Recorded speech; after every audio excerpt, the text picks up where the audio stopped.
আপনি একজন মা, আপনার ছেলেকে আগে হিন্দু তৈরি করবেন না আগে মানুষ তৈরি করবেন? অবশ্যই আগে মানুষ তৈরি করব, কিন্তু নিজের ধর্মকে কখনোই ভুলে নয়। মহেশপুরে হনুমান মন্দিরের খুঁটি পুজোর মধ্য দিয়ে শুধু একটি ধর্মীয় স্থাপনার সূচনা নয়, সমাজ, সংস্কৃতি ও মূল্যবোধ নিয়েও উঠে এলো নানা মতামত। অনুষ্ঠানে উপস্থিত বক্তারা ভগবান রামের আদর্শ, যুব সমাজকে নেশামুক্ত সুশৃঙ্খল পথে ফেরানো, সমাজে ঐক্য এবং ধর্মীয় চেতনা নিয়ে বক্তব্য রাখেন।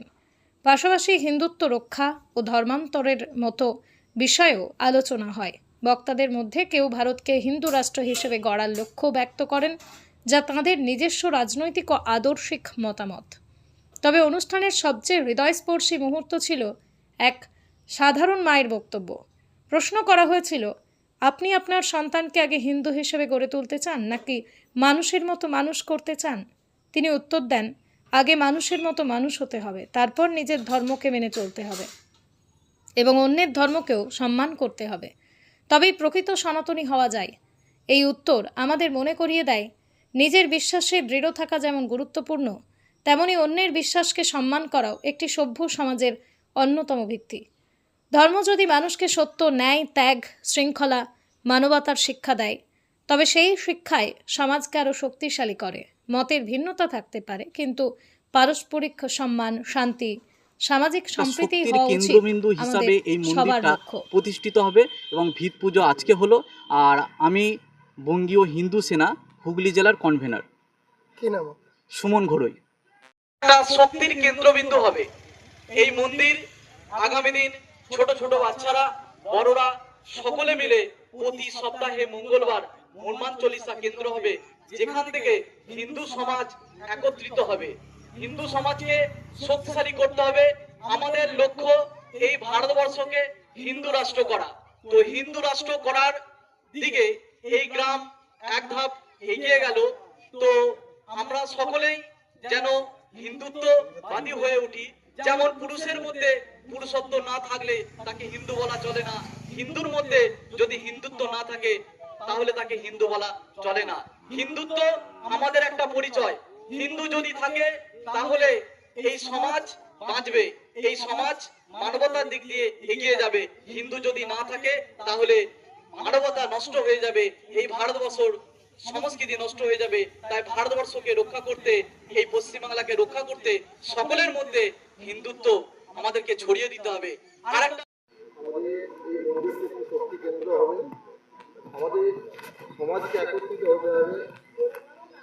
আমরা প্রত্যেকেই জানি হিন্দু সদরা সর্বে ন হিন্দু পতিত হবে, মম দীক্ষা হিন্দু রক্ষা, মম মন্ত্র সমানতা।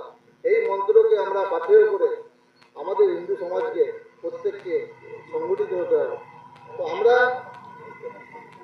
রাম নাম নিয়ে চলি, আমরা মুখে রামের কথা বলি, কিন্তু আমাদের কাজের মধ্যে অনেকে রামের যে আমাদের মার্গদর্শন আমরা সেগুলো মেনে চলি।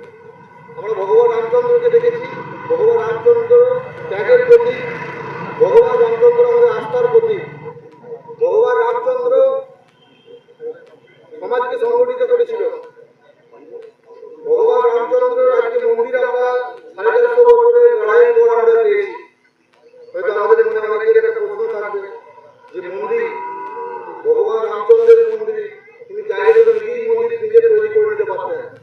ভগবানের মন্দির তিনি চাইলে তো একদিনই মন্দির হয়ে যেত। তারপরেও আমাদের 450 বছর কেন লেগেছিল মন্দির করতে? ভগবান রামচন্দ্র চেয়েছিলেন সমাজকে একত্রিত করতে।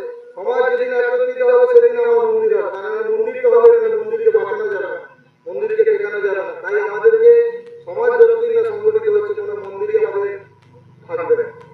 প্রভু রামচন্দ্র কি জয়, জয় জয় শ্রীরাম, জয় শ্রীরাম। হিন্দু হিন্দু ভাই ভাই, হিন্দু হিন্দু ভাই ভাই, প্রভু রামচন্দ্র কি জয়, প্রভু রামচন্দ্র কি জয়। মন্দিরের যেমন দরকার আছে সেই রকমই হিন্দুত্ব রক্ষারও আপনারা প্রয়োজন মনে করছেন। তো আপনি যুবর দায়িত্বে আছেন, যুব নেতা, কি মনে করেন আজকাল যুবক সমাজ যেভাবে বেগতিকে যাচ্ছে তাদের জন্য কি এরকম মন্দির করলেই হবে? না, এটা অস্বীকার করার কিছু নেই। যুব সমাজ পুরো খোগলা হয়ে গেছে একরকম, এটা বলা যেতেই পারে। আপনারাও জানেন যুব সমাজ মানে কি বলবো, নিত্য নেশায় প্রত্যেক দিন যে করা, যুব সমাজ পুরো খোগলা হয়ে গেছে। আমাদের যুব সমাজকে তুলে আনতে হবে। যুব সমাজ পুরো শেষের দিকে, পতনের দিকে। তাদেরকে কি ধর্মের পথে আনার জন্যই এই শুধু ধর্ম নয়, সব দিক দিয়ে আচরণ, তার চিন্তা ভাবনা আমাদের একদম নিচে তলানিতে ঠেকে আছে। যুব সমাজকে সামনে আনতে হবে। যুব সমাজ হচ্ছে দেশের শক্তি, দেশের ক্ষমতা। প্রভু রামচন্দ্রজির আদর্শ হতে হবে, নীতিতে চলতে হবে, চিন্তা ভাবনায় চলতে হবে। এটাই আছে আমাদের যুব সমাজের প্রথম কাজ। আমার নাম সঞ্জয় মাল্লি, আরামবাগ যুব মোর্চার টাউন প্রেসিডেন্ট। এখানে বজরংবলীর মন্দির প্রতিষ্ঠার জন্য আজকে ঘট প্রতিষ্ঠা হলো, আচ্ছা, খুঁটি পুজো। খুঁটি পুজো হলো, ভিত পুজোর আজকে সূচনা হলো। এই যে আপনাদের এখানে নেতৃত্বরা বললেন যে মন্দির দরকার, হিন্দুত্বের দরকার আছে, সবই ঠিক আছে, কিন্তু আপনি একজন মা, আপনার ছেলেকে আগে হিন্দু তৈরি করবেন না আগে মানুষ তৈরি করবেন? অবশ্যই আগে মানুষ তৈরি করব, কিন্তু নিজের ধর্মকে কখনোই ভুলে নয়, নিজের ধর্মকে বজায় রেখে তার প্রকৃত মানুষ তৈরি করব। মানুষের মতো যেন মানুষ হয়, আর নিজের ধর্মকে যেন অবশ্যই সম্মান করে। নিজ ধর্ম স্বধর্ম ত্যাগ করা মহাপাপ। নিজের মানুষের মতো তো মানুষ করাটা দরকার, কিন্তু নিজের ধর্ম বজায় থেকে এবং পরধর্মকে সম্মান করবে, কিন্তু নিজের ধর্মকে টিকে ধরে বজায় রেখে যেন বড় হয়। আপনার ছেলে কিসে পড়ে? এখন পড়ে কি নাম? সারণ্য দে। আপনার নাম? আমার নাম রিয়া দে, বাড়ি? বাড়ি মহেশপুর, আরামবাগ। ইয়াম্মা কোম্পানি অনুমোদিত আরামবাগ মহকুমার একমাত্র মেইন ডিলার আমনা অটো সাপ্লাই এখন বিশ্বমানের শোরুম নিয়ে হাজির হয়েছে আরামবাগের গড়বাড়িতে। বাইক ও স্কুটারের লেটেস্ট কালেকশন ন্যায্য মূল্যে পেয়ে যাবেন আমাদের এখানে। অত্যাধুনিক মেশিন, কম্পিউটারের সাহায্যে গাড়ির সমস্ত ফল্ট চিহ্নিত করা এবং কোম্পানির ট্রেনিং প্রাপ্ত মেকানিক দ্বারা গাড়ির সার্ভিসিং করার সুব্যবস্থা রয়েছে। একই ছাদের তলায় রয়েছে ইয়াম্মা কোম্পানির অরিজিনাল স্পেয়ার পার্টস এর বিরাট কালেকশন। এখানেই শেষ নয়, ইয়াম্মা কোম্পানির unbreakable helmet, riding jackets, gloves, T শার্টেরও বিরাট কালেকশন রয়েছে। তাই বাইক মানি হলো জাপানি ইয়াম্মা, আর ইয়াম্মা মানি হলো আমনা অটো সাপ্লাই। 35 বছর ধরে আপনাদের জীবন পথের সঙ্গী।